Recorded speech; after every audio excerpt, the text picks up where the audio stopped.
Memiliki anak menjadi impian hampir semua pasangan suami istri. Lembaga pernikahan memungkinkan mereka melanjutkan garis keturunan. Ya, namun menjadi orang tua tentu bukan perkara mudah. Diperlukan berbagai kesiapan, mulai ekonomi sampai mental. Jika tidak, hak-hak anak menjadi taruhannya. Dan berikut laporan khas redaksi pagi.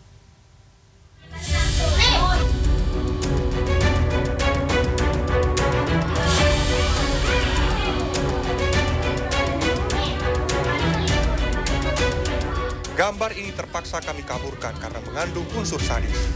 Seorang bapak membanting anak kandungnya di tengah permukiman padat penduduk di Penjaringan, Jakarta Utara pada 12 Desember lalu. Bocah berusia 10 tahun itu mengalami luka serius di bagian kepala dan akhirnya meninggal dunia di rumah sakit. Kasus ini bisa menjadi pembuka ribuan kasus serupa yang terjadi di tanah air. Kalau saya sih lihatnya miris sekali ya. Di mana orang tua itu harusnya jadi pelindung, tempat yang aman untuk anaknya, di mana anaknya bisa bertumbuh dan berkembang, malah menyakiti. Menurut saya, sebagai orang tua harusnya dia melindungi, bukan malah membunuh. Kasus seorang bapak yang membanting anaknya hingga tewas di Jakarta Utara membuka kotak Pandora bahwa selama ini kasus kekerasan terhadap anak justru terjadi di lingkungan keluarga atau rumah tangga yang seharusnya memberikan rasa aman dan nyaman bagi mereka. Kasus kekerasan terhadap anak ini seperti gunung es karena tidak semua dilaporkan dan dicatat. Kementerian Pemberdayaan Perempuan dan Perlindungan Terhadap Anak merilis kekerasan terhadap anak memiliki tren kenaikan selama 4 tahun terakhir. Namun yang memprihatinkan, sekitar setengah kasus kekerasan terhadap anak itu terjadi di lingkup keluarga. Lingkup yang seharusnya memberi rasa aman dan nyaman bagi anak-anak. Zahrotul Ulya, seorang konselor keluarga sekaligus Direktur Perkumpulan Keluarga Berencana Indonesia atau PKBI Jawa Timur mengatakan, kesiapan mental menjadi orang tua menjadi faktor penting agar mereka tidak melakukan kekerasan terhadap anak.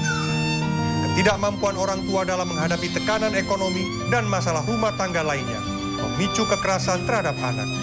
Banyak sekali kan kasus-kasus yang belakangan ini terjadi itu sebenarnya adalah ketidaksiapan pasangan dalam memiliki anak kan. Nah, salah satunya yang dipengaruhi adalah isu-isu individu. Artinya mungkin ada tekanan ekonomi, kemudian akhirnya jatuhnya jadi mental health-nya yang kena, terus akhirnya kontrol emosinya tidak mampu, terus kemudian akhirnya sampai melakukan kekerasan pada anak-anaknya. Zahra menyarankan, setiap pasangan yang berencana memiliki anak setidaknya harus menyiapkan minimal 4 hal. Pertama, jalin komunikasi 2 arah dengan pasangan. Misalnya soal kapan akan memiliki anak, berapa jumlah anak, sampai rentang usia antar anak.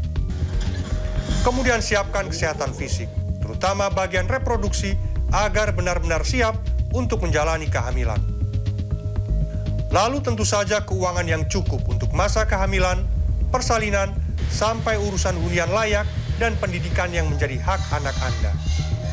3 hal ini menjadi sangat berpengaruh pada hal keempat, yaitu mental Anda saat menjalani fase sebagai orang tua. Jika tidak, ketidakmampuan Anda mengendalikan situasi acap kali mendorong terjadinya kekerasan pada anak.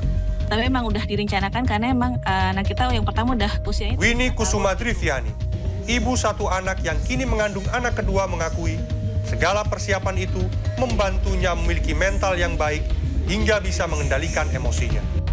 Jadi kalau misalnya dia nakal kayak numpahin air atau lari-lari ke sana ke sini dan saya lagi high tense juga, biasanya saya agak menjauh dikit dulu. Saya tenangkan diri dulu gitu. Jadi kalau saya sudah mulai tenang, baru saya dekatin anak. Pengajar ilmu psikologi Universitas Katolik Widya Mandala, UKWM Surabaya, Jaka Santosa Sudagiono mengatakan, kekerasan terhadap anak bukan hanya tekanan sosial atau ekonomi semata, tetapi juga didominasi faktor karakter atau kepribadian orang tua. Secara dominan lebih karena faktor karakter. Karena kalau karakternya bagus, seperti tadi faktor eksternal seperti kondisi sosial, ekonomi, dan lain-lain, saya rasa tidak berpengaruh. Karena apa? Ya karena lebih banyak lagi contoh masyarakat yang even di bawah hidup di bawah garis kemiskinan pun ya tetap rukun-rukun aja gitu ya dengan keluarganya. Jadi memang faktor yang paling utama adalah faktor internal kita masing-masing. Ekspresi kekerasan kepada anak akan cenderung meningkat baik secara kuantitas dan kualitas kekerasannya jika tidak ada faktor pencegah. Konsultasi keluarga juga diperlukan bagi mereka yang sudah bertahun-tahun menjalani bahtera rumah tangga. Dengan pendampingan, Anda bisa mengurai sekaligus mencari solusi permasalahan keluarga Anda. Tafarid, Andras Wicaksono, Surabaya, Jawa Timur.